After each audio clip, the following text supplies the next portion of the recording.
Le championnat de France des conducteurs d'engins de damage se tient du 19 au 21 mars aux Rousses.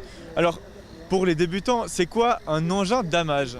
Un engin de damage, c'est un engin qui prépare les pistes de ski pour les skieurs et qui a donc deux fonctions. La première, c'est de faire durer dans le temps le manteau neigeux en compactant la neige, en gardant le froid dans la neige. Et la deuxième, c'est d'en faire une aire très skiable et douce pour les skieurs. Ce Challenge Piston Bully, exactement, il a 23 ans. Enfin, 23e édition, il a 24 ans. Et au début, moi, je fais partie de l'aventure quasiment depuis le début. Au moment où j'ai arrêté ma carrière, en 97, le patron est venu me voir et il a dit « Mais nous, on est leader dans le damage.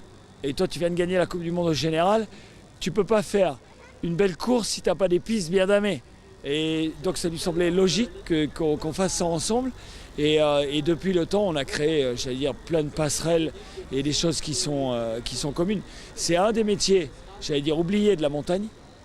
Les gens, ils sont contents le matin, ils arrivent, ils skient, c'est bien lamé, et tu vois, tu fais pas attention. Mais tu fais pas attention à ce qu'il y a des métiers, des gens de la nuit, des gens de l'ombre, qui ont un boulot qui est super important pour la clientèle. Pour vraiment, c'est le dernier rendu, quoi. Au-delà de ceux qui sont sur les pistes, tu vois, les sécurités des pistes, etc. Mais dameur, c'est un vrai métier. Et on en fait une compétition. De nombreux conducteurs de dameuses sont réunis ici aujourd'hui pour une compétition originale et unique en son genre. Racontez-nous pourquoi.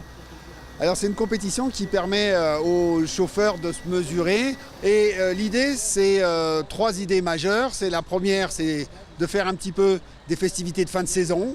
La deuxième, c'est que les chauffeurs puissent échanger, se rencontrer, discuter entre eux, échanger des expériences. Et la troisième, un aspect un petit peu pédagogique aussi, à travers les épreuves, d'améliorer sa maniabilité, la conduite de l'engin, ses connaissances en nivologie, puisqu'il y a des épreuves pratiques, mais il y a également des épreuves théoriques, sur papier des réponses, ou sous les machines pour regarder comment est faite la machine, quels sont ses composants. Voilà, on apprend également et on s'amuse. Expliquez-moi juste un petit peu ce qu'on a pu voir ici. Donc, rien de très impressionnant à l'image, en tout cas cette épreuve, mais pourtant ça compte aussi des points. Venez seulement un peu plus près. C'est quoi qui est important? Comment on fait pour marquer des points? Eh ben, pour nous, ce qu'on voit là, c'est qu'il faut un minimum de connaissance de sa machine, une connaissance mécanique aussi. Donc parce qu'on a des questions aussi bien sur les fonctions de gavage de fraise et d'orientation de lame et tout ça par le biais de tilt, de gavage ou de biais sur la lame.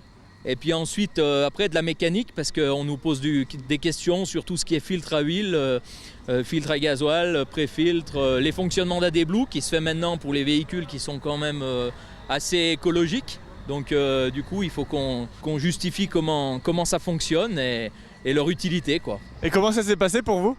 Apparemment pas mal, à part qu'on a fait bouger le crayon à la fin. On nous a dit peut-être vous aurez 0 partout, mais voilà, je pense que ça s'est bien passé.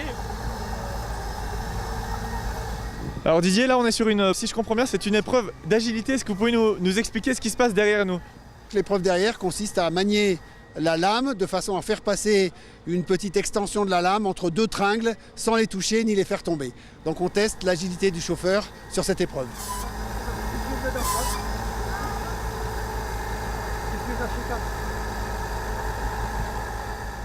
Et à cet atelier, on entend le petit bruit de la marche arrière. C'est une épreuve de maniabilité. Est-ce que vous pouvez nous expliquer là ce qu'est en train de faire le chauffeur?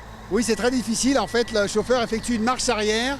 Il ne doit pas toucher les jalons. Aucun des éléments de la machine ne doit toucher. Et il faut savoir qu'il a les rétroviseurs masqués, c'est-à-dire qu'il ne conduit pas avec les rétroviseurs. Donc il est obligé de faire vraiment au sens de la conduite. C'est ce qui arrive souvent dans la nature quand on conduit de nuit, l'obscurité, on ne voit pas grand-chose. Il faut quand même arriver à faire parfois sur des chemins étroits, il faut être habile sur la conduite de la machine et sur sa trajectoire. Les pilotes, d'où est-ce qu'ils nous viennent? Est-ce qu'ils nous viennent absolument de toute la France? Ils viennent de toute la France et même d'Andorre. 54 équipes en alpin, 16 équipes en nordique. Et vous nous parlez d'équipes, parce que ce sont des équipes, c'est pas un seul pilote qui pilote la dameuse. Non, ce sont des équipes de 2, notamment pour les équipes en alpin. Alors en nordique, comme il y a moins de chauffeurs, c'est des équipes d'une personne, effectivement. Mais les 54 équipes sont 2 chauffeurs et ils se relayent aux différentes épreuves où ils se guident l'un l'autre, où ils se pilotent, ils se donnent des conseils et ils s'encouragent l'un l'autre. Est-ce que ce sont leurs métiers, pilotes de dameuse? Oui, bien sûr, ce sont leurs métiers, mais l'hiver seulement, puisque pour la plupart d'entre eux, ils restent en France. Certains font la double saison, Amérique du Sud par exemple, ou Australie, Nouvelle-Zélande et France. Mais la plupart du temps, ce sont des saisonniers qui en font leur métier l'hiver, mais qui ont une autre profession. Ils ont une double qualification, souvent, et 2 métiers. Ils peuvent être maçons, plombiers, conducteurs de pelle, restaurateurs, voilà, divers métiers très variés. Mais ce sont tous des passionnés parce que venir à la montagne pour conduire tout seul dans sa machine le soir pendant tout l'hiver, c'est vraiment une passion.